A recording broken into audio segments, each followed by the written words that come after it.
Welcome to the Afternoon Tea Podcast. We're your hosts / baristas, Krish. Lisa and Bella. In the cafe, we'll be discussing about mental health and well-being. On our menus, there is no sugarcoating, no filters, no scripts, just raw and honest conversations. We will be discussing some sensitive topics, so if you feel like anything affects you or you want help, please go to youthtv.co.uk/support. Let's spill the tea. Cheers.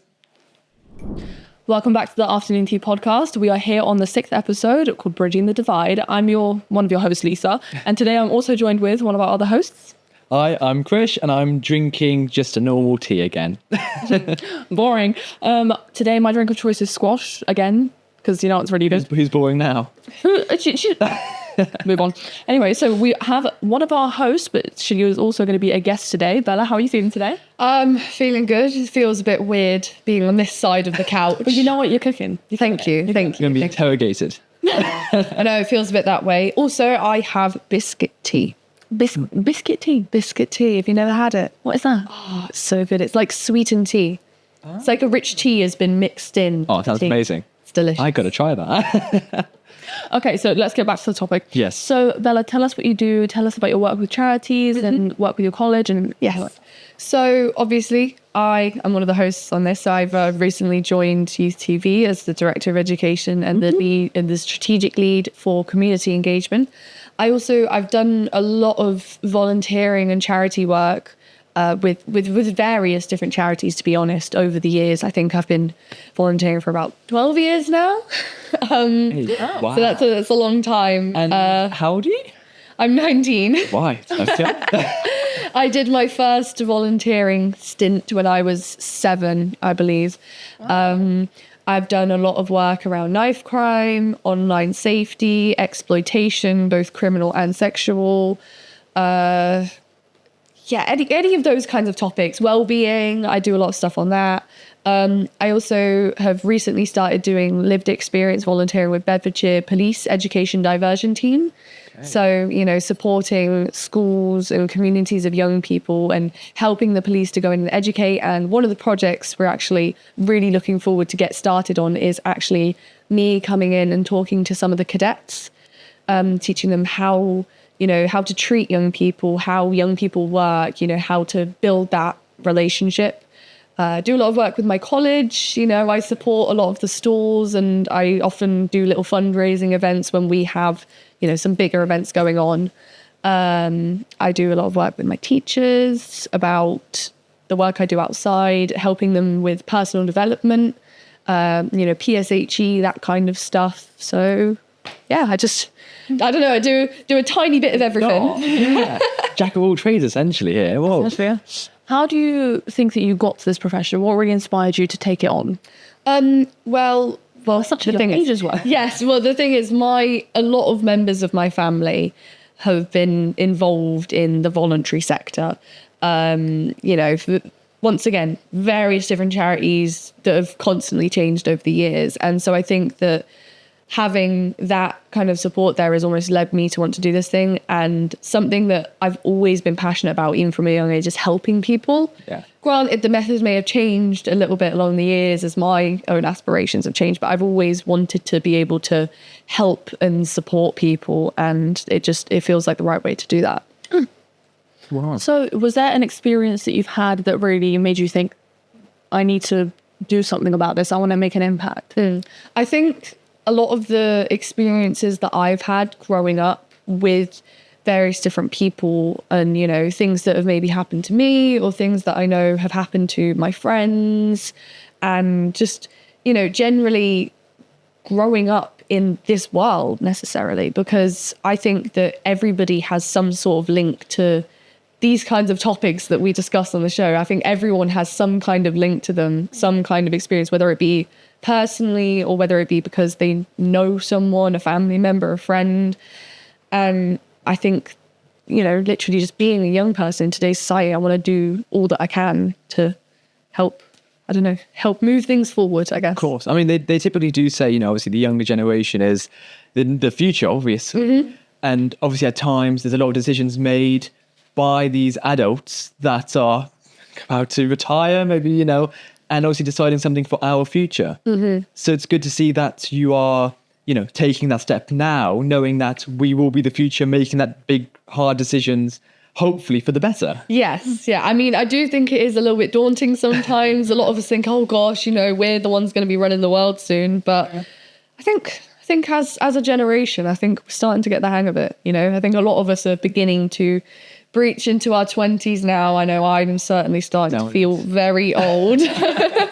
So it's very daunting, but I do think that we are going to be able to make some impactful changes on institutions, society, opinions, the way we're going to raise our children. I think we're doing a good job as a generation so far. Hopefully. Yeah, absolutely.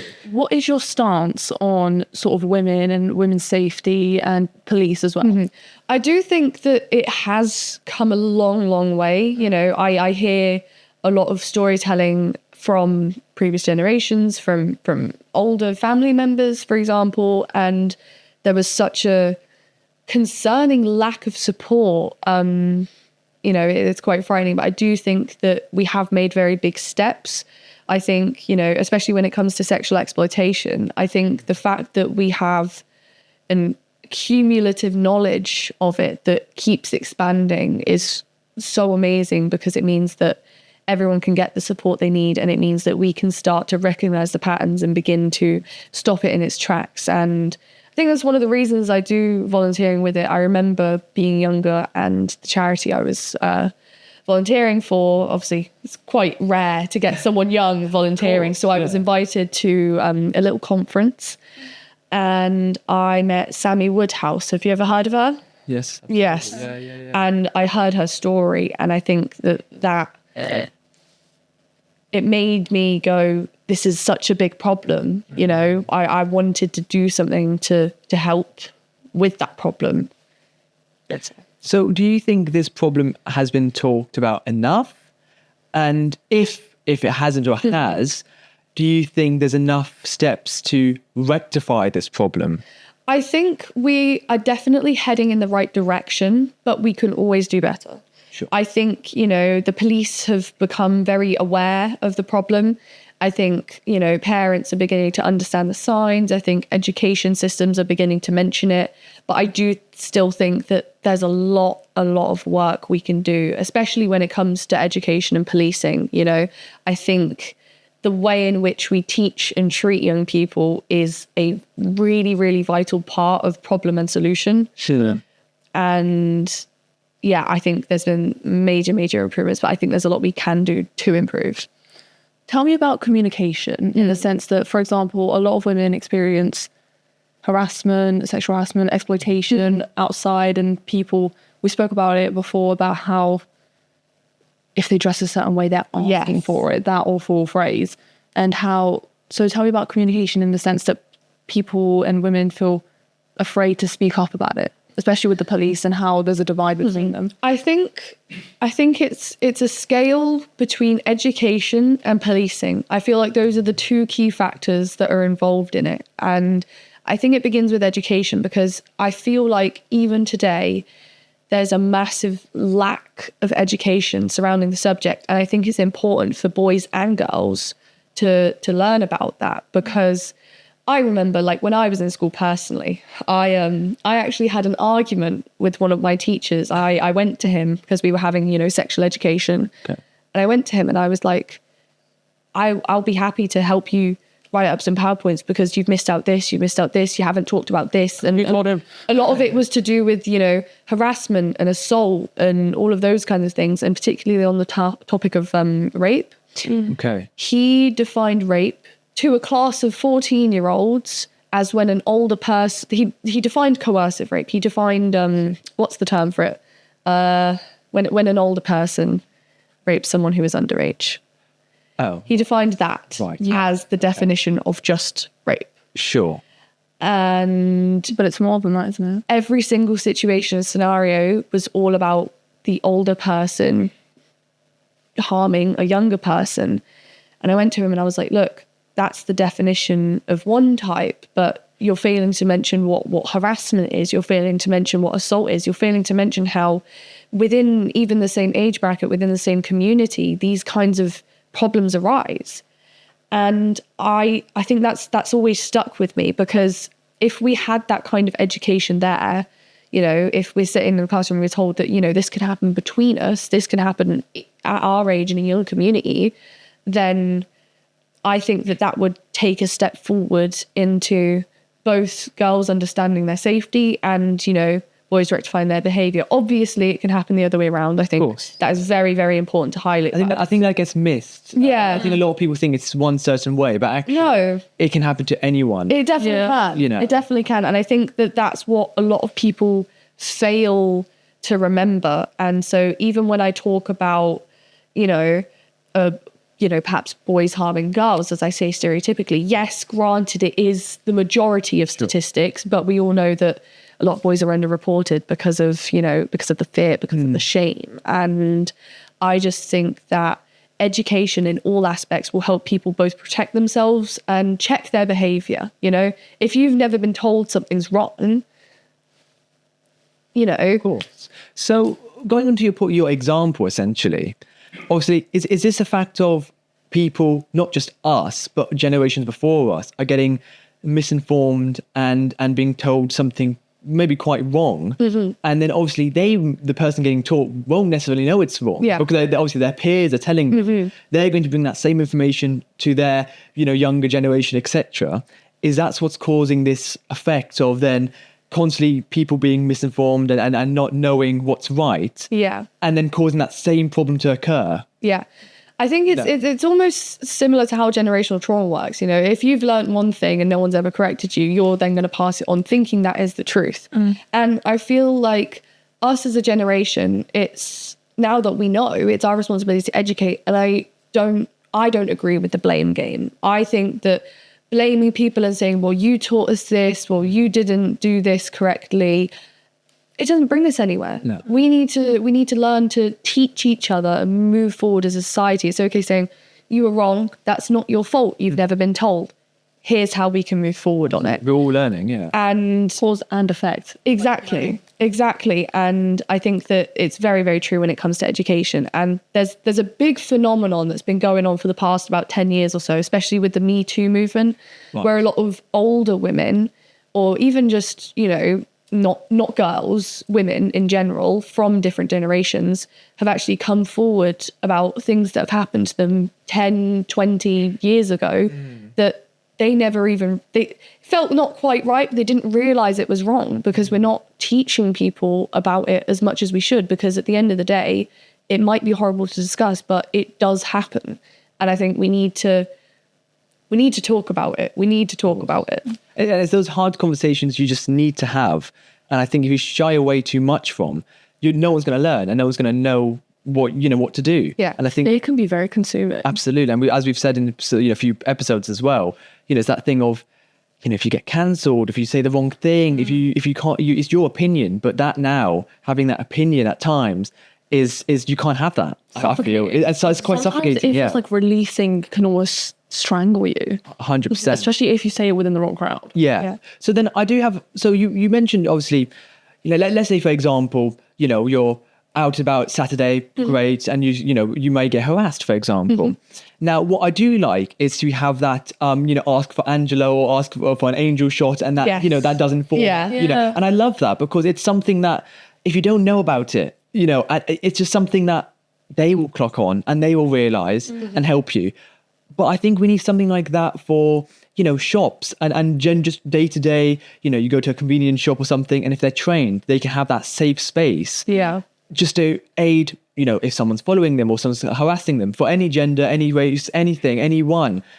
I feel we need to implement something like that. What's your take on that? Because I love the angel shot aspect. I really love it as well. And I actually think that regulation of safe spaces, we should be doing more towards that. Like you said, if you, let's do a scenario, right? You're out on the street, you're being followed, you're scared, you look around you, and you're in a very rural area. You might have a couple shops here and there, a couple houses maybe.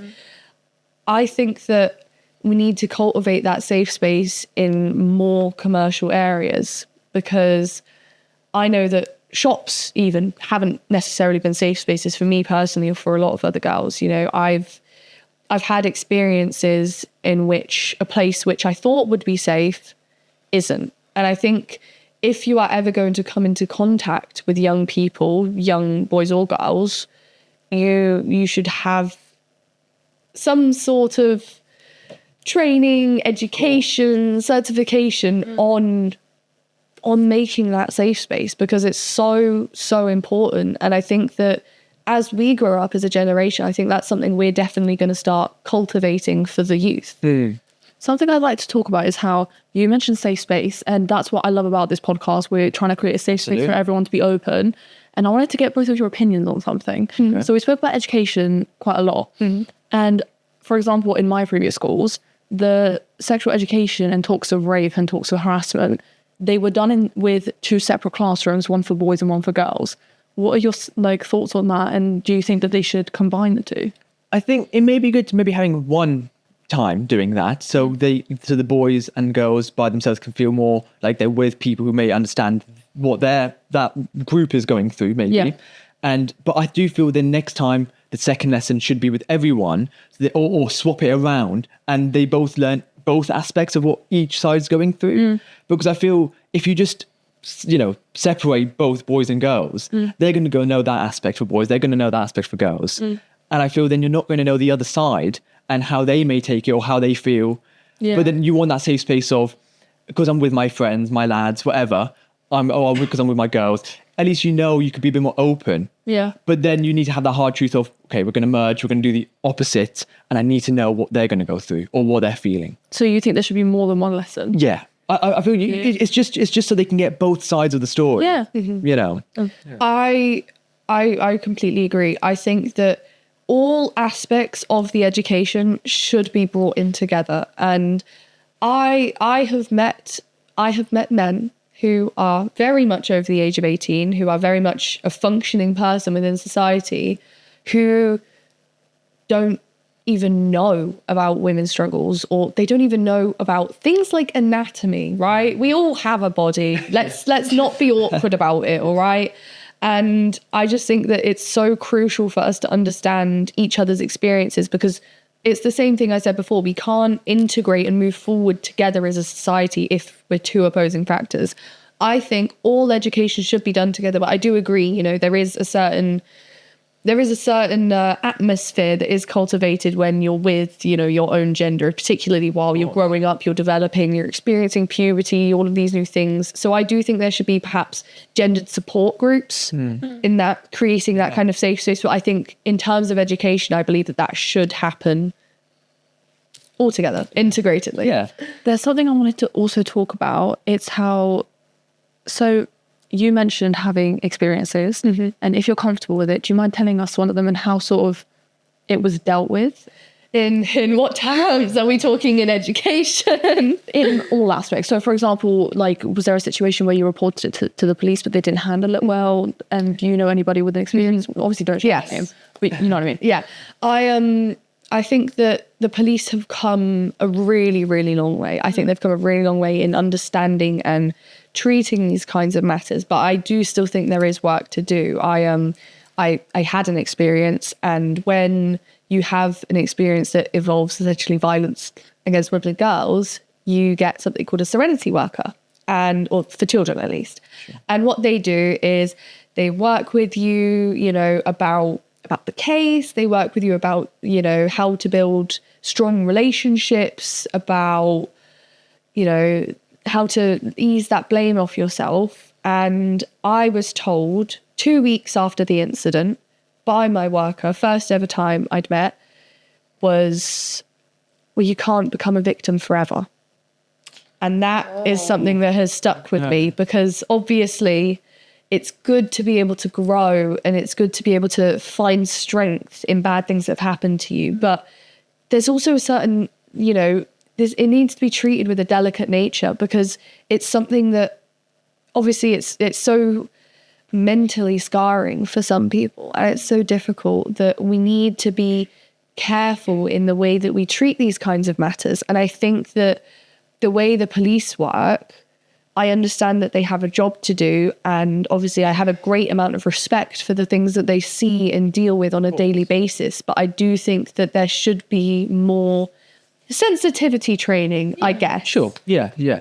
So obviously we've talked quite a bit about the sort of the gender divide essentially here, but I think we also need to bridge the gap between, I think, race as well. Because I feel that's a big one, because unfortunately we're in a world where, we still haven't figured out that everyone's equal. Yeah.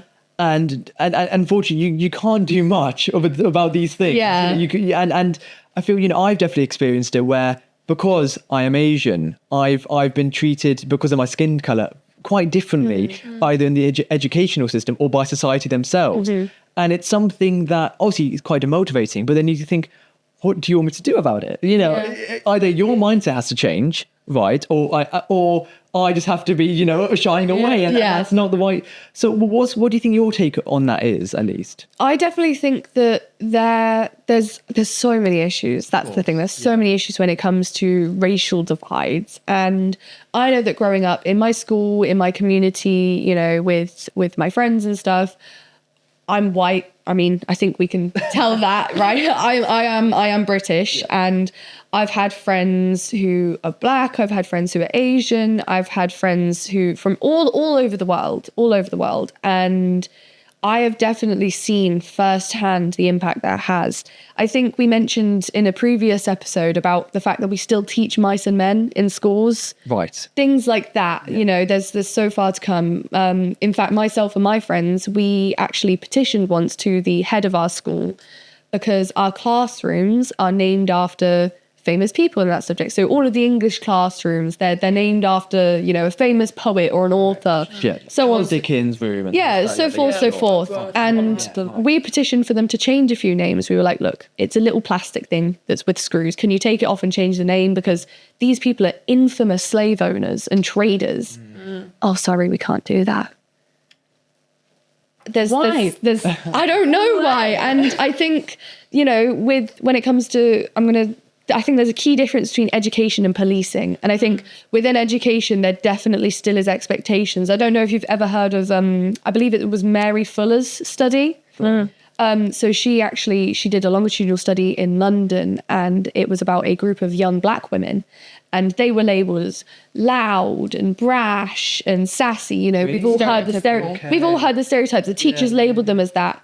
And they had a self-negating prophecy where they actually said, you know what? No, I'm not gonna let that become my label. And they actually exceeded and excelled because of that rejection. And I think that us as a generation, when we experience things like that, we have a tendency to self-negate more than we self-fulfill.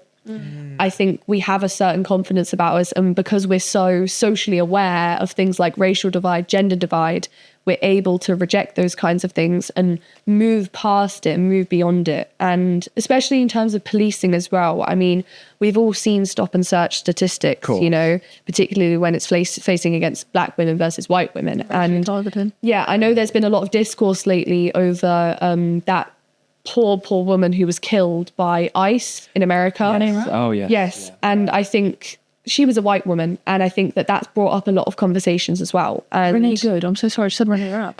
She's an artist. Oh my gosh, completely wrong person. Sorry.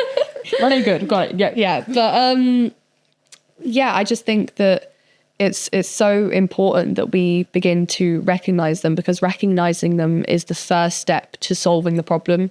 We can't solve a problem if people keep turning their noses and turning their heads. And I think the same applies for every woman, every man even, who has a different background. If you look at the perspective from intersectional feminism, even in the way of violence against women and girls, which is what we were talking about previously, the way that Asian women, the way that black women, the way that white women experience it is all so different, because at the end of the day, who you are plays a role in the way that the world may target you. Of course. I love that saying where it's like, it doesn't matter what skin color you are, we all bleed the same. Yeah. I love it. It's completely true as well. Yeah, no, 100%. And there's one thing that I wanted to talk about, and it's protesting. There's a lot of protests that are going on for a variety of different reasons. And a lot of those peaceful protests eventually turn into violence. And sometimes that's something we can't control. Yeah. And a lot of people want to speak out about it, but they're scared. And I mean that in a sense of like, whether it's in school, whether it's to the police, whether it's in a protest. What do you have any words of advice to our viewers about sort of overcoming that fear? I think at the end of the day, you know, I think being able to speak out against a cause it's an amazing thing. Apologies. I think it's an amazing thing to be able to speak out and to be able to, you know, be the change you want to see in the world. I think that's actually Dr. Zeus or Gandhi. It's one of the two. Gandhi, be the change you want to see in the world. Exactly. Dr. Zeus has a similar one in a very childish version. I think that plays around in my head a little bit. But, you know. Two very different people. Two very, very different people. But, you know, I think at the end of the day, your fear, you're not alone. I think everyone who wants to do something for the better of the world has experienced fear of violence at protests, whether it be from social rejection, whether it be from, you know, being shot down. I think we all experience fear, and especially when we're talking about protesting against violence on women and girls, there's so much fear. You know, things like the night walk. You've heard of the night walk? Absolutely, yeah. The keys between the fingers or something. No, the night walk, it was essentially a protest which was done to support, you know, the safety of women and girls, and a bunch of women basically dressed however they wanted and they went on a massive march. Oh, yeah. Just a bunch of women at night going on a march together. Even those kinds of things, that brings about so much fear, because as women, we think, oh, I can't go to the shop anymore. It's 10 o'clock, you know, I can't walk alone at night. We're restricted. Yeah, and all I'm saying is the fear that you are feeling, whether that be from facing racial oppression, whether it's, you know, female oppression, even if it's male oppression, I think you're not alone, because somebody else has felt that fear. Somebody else has experienced that fear. And I think talking about it and figuring out what we can do to resolve the issue, particularly in terms of policing. In fact, there's a lot of work that I'm looking to do with the police about how they treat, you know, quote unquote criminals, how they treat young people. I think a lot of us, we come with a lot of preconceived notions, whether we like to admit it or not. You know, as forward thinking as you are, everybody has that kind of internal bias. Yeah. And so it's about moving past it. I'm looking on doing work with the police and cadets about how to talk to young people, you know, understanding that not every person you come across who maybe has committed a crime is a criminal. You know, young people who, you know, participate in things like substance abuse taking, you know, doesn't automatically mean they're a criminal or a bad person. You know, there might be a deeper reason, and how to communicate with that young person to build that trust within the community, especially with women and girls, how to respectfully handle those situations, how to talk to them, how to gain their trust. It's a massive fundamental part of resolving the issue. And so I think education and policing are the two factors. And I think they need to understand this fear. I think this whole fear of protesting, of trying to solve the issue, whether that be, like I said, gender, race, any of those factors, you're not alone in your fear. And I think education and policing have a massive part to play in solving the issue and understanding that fear and working with that fear. I think, yeah, it's a big thing is when you're young, you do dumb things and you learn from it. So the live and learn thing. Yeah. And I feel you can't be just suddenly in that little category. If you've done that little bit of wrong, then when you are 14 or 16 or something, when you're, let's say 25, for example, you're not the same person as you used to be. No, so shouldn't be penalised. You should know, you shouldn't. Absolutely. Even today, I'm not the same person as I was yesterday. Absolutely. You know? 100%, yeah. Okay, so sort of to conclude on all of this. Yes. We know there's a big problem, and we are getting better and stepping in the right direction. And we know there's a massive divide, not just gender, but race. And I think there's a lot of divide in general, and that's what happens. And in the world we're currently living in, we can see what the result of that is. What can someone do right now to take that step for the better? You know, not that big, I'm going to save the world by doing that one thing. Yeah. And, you know, a group of you, you know, you have to start something. But what can someone do now to get that ball rolling? I think that the best thing you can do is learn, All right. The best thing you can do to support the issue for yourself and for other people is learn.